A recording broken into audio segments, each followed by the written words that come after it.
En el nombre del Padre, y del Hijo, y del Espíritu Santo. Amén. En nombre de Dios Padre, del Hijo y del Espíritu, salimos de la noche y estrenamos la aurora. Saludamos el gozo de la luz que nos llega, resucitada y resucitadora. Tu mano acerca el fuego a la tierra sombría, y el rostro de las cosas se alegre en tu presencia. Si la veas el alba igual que una palabra, tú pronuncias el mar como sentencia. Regresa desde el sueño el hombre a su memoria, acude a su trabajo, madruga sus dolores, le confías la tierra y a la tarde la encuentras, rica de pan y amarga de sudores. Y tú te regocijas, oh Dios, y tú prolongas en sus pequeñas manos tus manos poderosas, y estás de cuerpo entero, los dos así creando, los dos así velando por las cosas.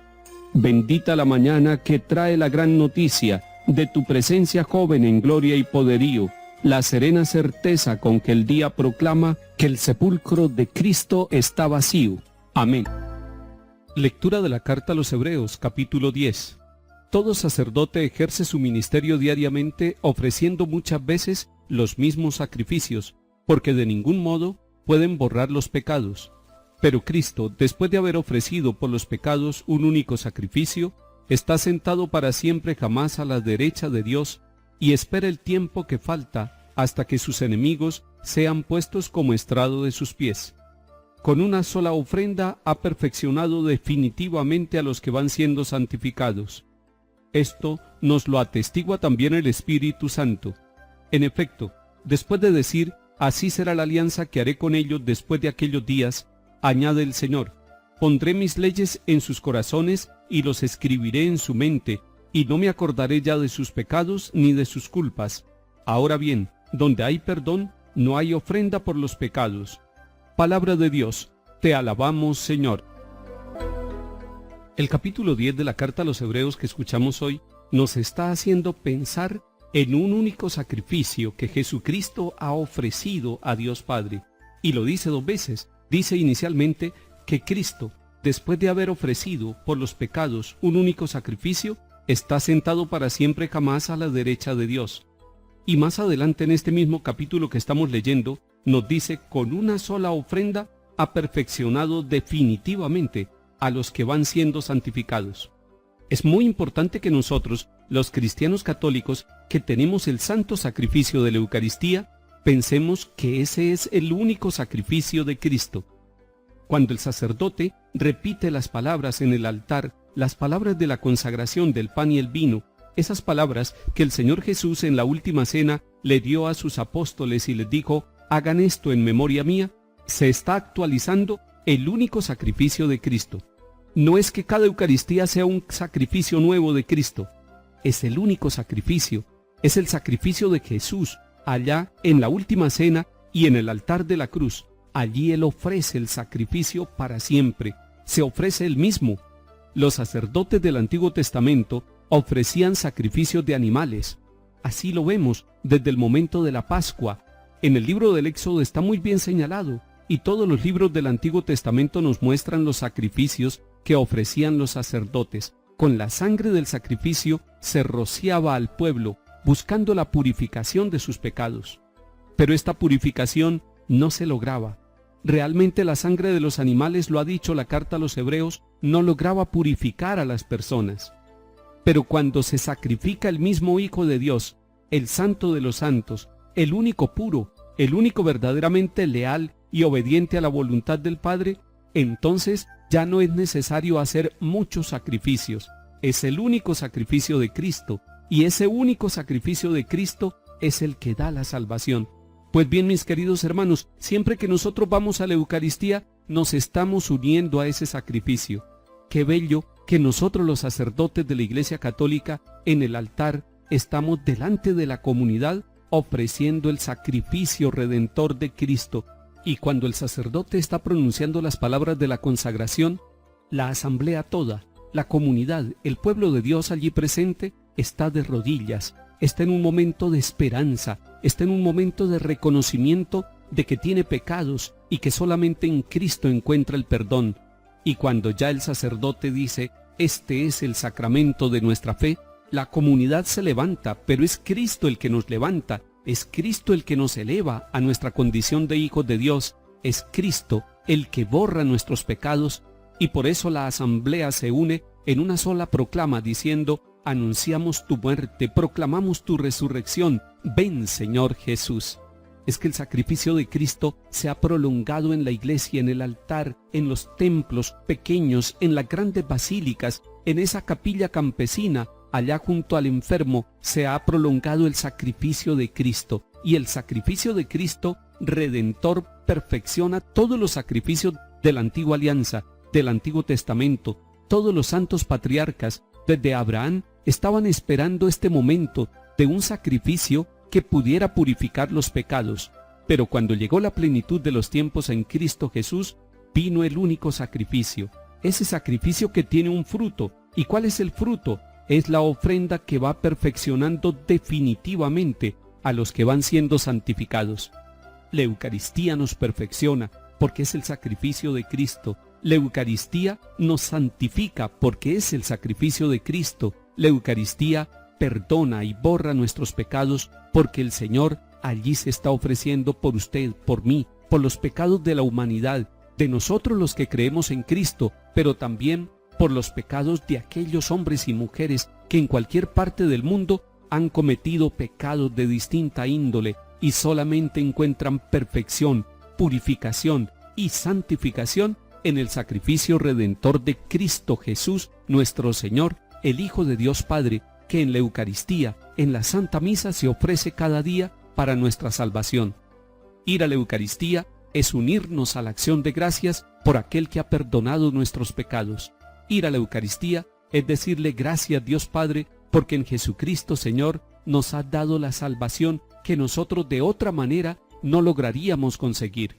Es muy importante que nosotros recordemos que todos los bautizados, hombres y mujeres, somos sacerdotes, porque en la Iglesia está el sacerdocio común de todos los fieles recibido desde el día del bautismo, pero algunos hombres somos llamados para ser ministros sacerdotes del altar de los sacramentos y de la palabra. Y entonces recordar que todos los bautizados tenemos el sacerdocio y que nos unimos a la ofrenda de Cristo. Esto es muy importante, porque cuando un trabajador está ya en su lugar de labor, cuando un estudiante, cuando un deportista, cuando un artista, un científico, un gobernante, está ofreciendo su tiempo, su vida, su pensamiento, su palabra y todo su ser, se está uniendo al sacrificio redentor de Cristo. ¡Qué bello! Mientras el ministro sacerdote ofrece la Eucaristía en el altar de manera sacramental, todos los bautizados ofrecemos nuestro trabajo de cada día, nuestras luchas, incluso nuestros dolores y nuestras enfermedades, uniéndonos al sacrificio redentor de Cristo. Salmo 109. Oráculo del Señor a mi Señor, siéntate a mi derecha y haré de tus enemigos estrado de tus pies. Desde Sión extenderá el Señor el poder de tu cetro, somete en la batalla a tus enemigos, eres príncipe desde el día de tu nacimiento. Entre esplendores sagrados yo mismo te engendré como rocío antes de la aurora. El Señor lo ha jurado y no se arrepiente, tú eres sacerdote eterno, según el rito de Melquisedec. Lectura del Santo Evangelio según San Marcos, capítulo 4. En aquel tiempo, Jesús se puso a enseñar otra vez junto al lago. Acudió un gentío tan enorme que tuvo que subirse a una barca. Se sentó y el gentío se quedó en la orilla. Les enseñó mucho rato con parábolas, como él solía enseñar. Escuchad, salió el sembrador a sembrar. Al sembrar algo cayó al borde del camino. Vinieron los pájaros y se lo comieron. Otro poco cayó en terreno pedregoso, donde apenas tenía tierra. Como la tierra no era profunda, brotó enseguida, pero en cuanto salió el sol, se abrasó y por falta de raíz se secó. Otro poco cayó entre zarzas. Las zarzas crecieron y lo ahogaron y no dio grano. El resto cayó en tierra buena. Nació, creció y dio grano. Y la cosecha fue del 30, o del 60, o del 100 por uno. Y añadió, el que tenga oídos para oír, que oiga. Cuando se quedó solo con los que estaban alrededor y los 12, le preguntaban el sentido de las parábolas. Él les dijo, a vosotros se os han comunicado los secretos del reino de Dios, en cambio a los de fuera todo se les presenta en parábola, para que por más que miren no vean, por más que oigan no entiendan, no sea que se conviertan y los perdonen. Y añadió, ¿no entendéis esta parábola? Pues ¿cómo vais a entender las demás? El sembrador siembra la palabra. Hay unos que están al borde del camino donde se siembra la palabra, pero en cuanto la escuchan, viene Satanás y se lleva la palabra sembrada en ellos. Hay otros que reciben la simiente como terreno pedregoso. Al escucharla, la acogen con alegría, pero no tienen raíces, son inconstantes, y cuando viene una dificultad o persecución por la palabra, enseguida sucumben. Hay otros que reciben la simiente entre zarzas. Estos son los que escuchan la palabra, pero los afanes de la vida, la seducción de las riquezas y el deseo de todo lo demás los invaden. Ahogan la palabra y se queda estéril. Los otros son los que reciben la simiente en tierra buena, escuchan la palabra, la aceptan y dan una cosecha del 30 o del 60 o del 100 por uno. Palabra del Señor. Gloria a ti, Señor Jesús. Esta parábola del sembrador es muy conocida. Vamos a mirar simplemente algunos elementos. La palabra sembrada al borde del camino está muy expuesta, y por eso dice, el Señor viene Satanás y se la lleva. No está bien custodiada, no está bien cuidada esa semilla de la palabra. El segundo terreno, en la comparación, es el terreno pedregoso. Son los inconstantes. Ante cualquier prueba, rechazan a Dios, rechazan la iglesia, pelean con Dios y se van. El tercer terreno es el de las zarzas. Es decir, es una palabra ahogada por las preocupaciones y los afanes de la vida. ¿Cuál es el cuarto terreno? Y ojalá que todos estemos ahí. Son las personas que escuchan la palabra, la aceptan y dan buena cosecha. La palabra es una semilla. La palabra hay que recibirla con amor. La palabra da fruto en su vida y en mi vida. La palabra es Dios mismo que se vino a habitar entre nosotros y que quiere que lo recibamos en el terreno de nuestro corazón, de nuestras familias, de nuestra sociedad. Que el Señor nos bendiga y acompañe en el nombre del Padre y del Hijo y del Espíritu Santo. Amén.